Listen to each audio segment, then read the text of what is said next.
Ako'y anak ng mahirap, lumaking salag sa yaman.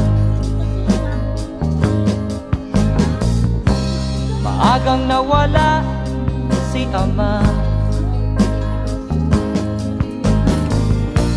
Ang ina ko na may mahina na.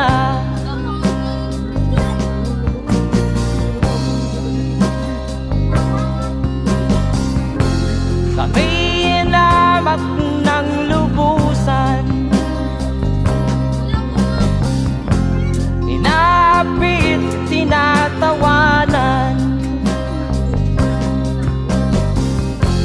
Kami itinuring na basahan. Sila ba'y makatuwid? Ako si Betty. Talaga? Lagi ba? Hanggang ko lang naman yun eh. Hiniram lang pala ako. Dapat ko na lang ate para makabawi ako. Huwag ka na. Alam mo lang, manghuli ng potato eh. Kabalaba ka pa dyan. That's also a challenge. Ang sarsaya, may talas-talas naman ng monsters. Mas pinasarap, mas pinasaya with sarsaya.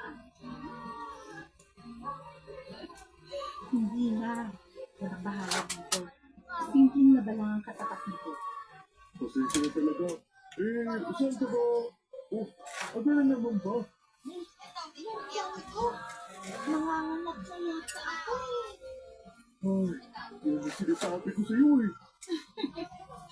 Oh, manganganak na daw oh. Itakbo mo na sa ospital yan. Dali na! Ay, naku.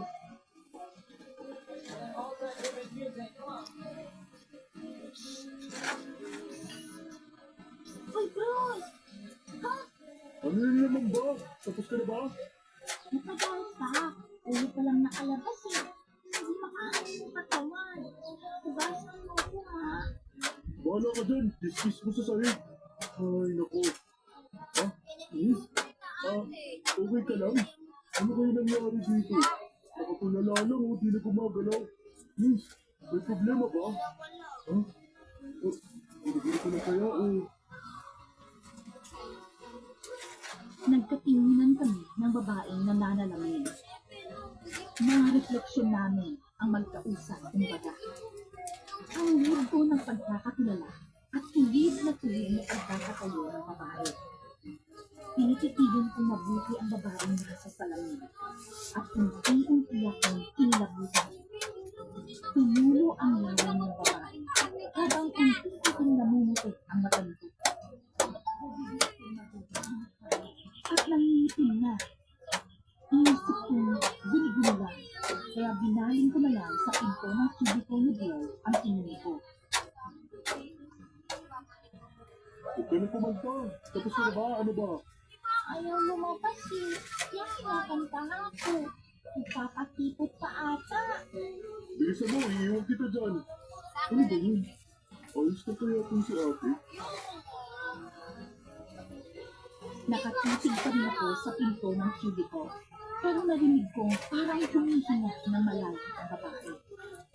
Hanggang sa parang tumutuloy ito ng mabigat. Bigla akong nanlamig. Lalo akong